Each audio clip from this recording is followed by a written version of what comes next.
एक चोर चला श्री कृष्ण को लूटने। गोवर्धन डाकू की कहानी। एक गोवर्धन डाकू नाम का चोर था।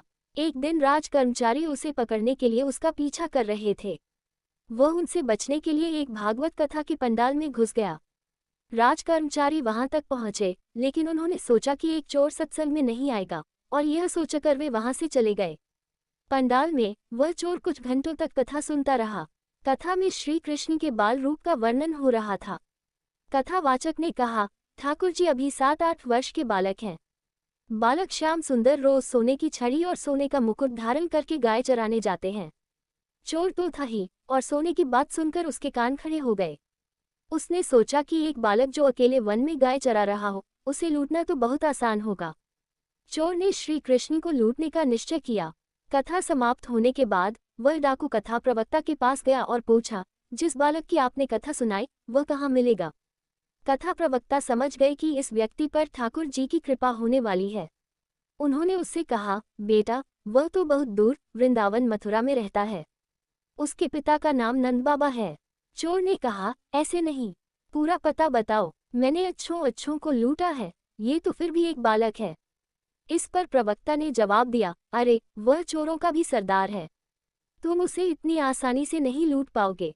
डाकू बेहद अभिमानी था और उसने प्रवक्ता की बात सुनकर कहा, मैं कसम खाता हूँ, जब तक उस बालक को लूट नहीं लेता मैं पानी नहीं पीऊंगा। प्रवक्ता ने मन ही मन सोचा कि अब इस डाकू का उद्धार निश्चित है, क्योंकि हमारे प्रभु इतने दयालु और उदार हैं कि यदि कोई उन्हें लूटने के इरादे से भी उनके पास जाए तो वे स्वयं को लुटवाने के लिए तैयार हो जाते हैं। चोर ने श्री कृष्ण का पता पूछा और उन्हें ढूंढने के लिए निकल पड़ा। प्रवक्ता ने उसे वापस बुलाया और कहा, सुनो, वह बहुत निडर है। यदि वह तुम्हारे बल से न डरे तो तुम अपने साथ थोड़ा माखन और मिश्री ले जाओ, यही उसके लुटने का कारण बन सकता है। तुम्हारे भयावह स्वरूप और बल से तो वह लुटने वाला नहीं है।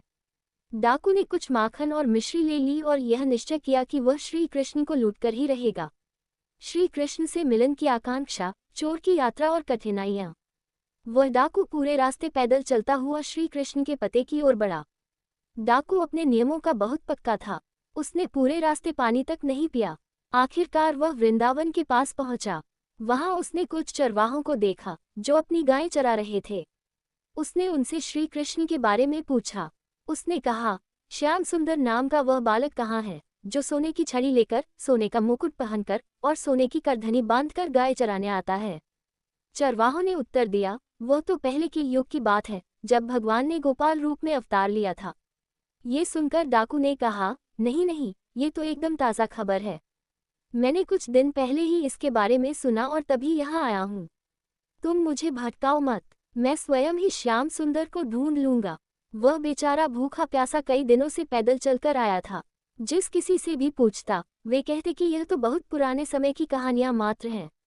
उन सब की बातें सुनकर वह निराश होने लगा और अपने भीतर ही भीतर श्याम सुंदर को पुकारने लगा। श्री कृष्ण आए चोर से मिलने। अब वृंदावन में कोई श्री श्याम सुंदर को पुकारे और वे प्रकट न हो, ऐसा भला कैसे हो सकता है। अचानक उसके सामने का दृश्य बदल गया। उसने देखा कि बहुत सी सुंदर गायें और ग्वाल बालक उसके सामने आ गए। उन सब के बीच वही श्याम सलोना बालक था जिसके बारे में सोचते सोचते वह वहां तक पहुंचा था। प्रभु ने वे सभी आभूषण धारण किए हुए थे जिनका उसने कथा में वर्णन सुना था। प्रभु ने देखा कि एक अलबेला भक्त उनकी ओर आ रहा है, तो उन्होंने सभी सखाओं को कहीं और जाने के लिए कह दिया। जब वह डाकू नजदीक पहुंचा तो उसने प्रभु से कहा, अपने सारे आभूषण उतारकर मुझे दे दो। ठाकुर जी मुस्कुराकर बोले, ये आभूषण मेरे हैं, मैं तुम्हें क्यों दूं। डाकू ने गर्व से कहा, मेरा नाम सुनते ही अच्छे अच्छे लोग कांपने लगते हैं। जानता है तू मैं कौन हूँ। प्रभु ने भोलेपन से उत्तर दिया, मैं नहीं जानता तुझे। तेरा नाम क्या है। डाकू ने गर्व से कहा, मेरा नाम गोवर्धन डाकू है। प्रभु मुस्कुराए और बोले, तेरा तो बस नाम गोवर्धन है, पर मैं तो गोवर्धनधारी हूँ। ये सुनकर डाकू को वह कथावाचक की बात याद आ गई कि यह बालक डरने वाला नहीं है। श्री कृष्ण की कृपा और डाकू का हृदय परिवर्तन। डाकू ने बहुत प्रयास किया, लेकिन प्रभु पर कोई प्रभाव नहीं पड़ा। अंततः उसने हार मानकर कहा, सुनो, मैं तुम्हारे लिए माखन मिश्री लाया हूँ। ये सुनकर ठाकुर जी प्रसन्न हो गए। उन्होंने सोचा, दुष्ट होने के बावजूद इसने भगवत कथा पर इतना विश्वास किया और मुझे ढूंढते हुए यहाँ तक आ गया। ठाकुर जी ने माखन चखा और मुस्कुराते हुए कहा, तू भी इतने दिन से भूखा है, ये बचा हुआ माखन खा ले। इसके बाद प्रभु ने कहा, ये सब आभूषण ले जा, मेरी मैया के पास बहुत आभूषण है, वो मुझे नए आभूषण पहना देंगी।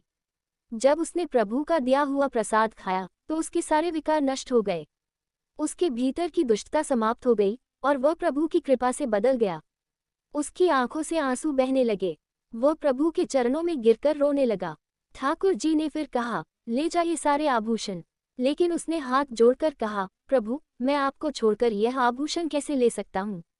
ठीक उसी क्षण उसकी मृत्यु हो गई और वह प्रभु का नित्य सखा बनकर उनकी सेवा में पहुंच गया।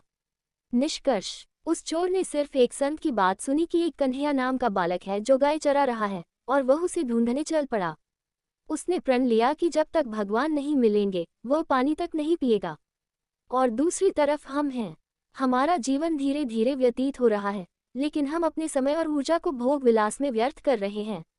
जब हम केवल प्रभु को पाने की सच्ची इच्छा रखेंगे तब भगवान हमें तुरंत मिल जाएंगे।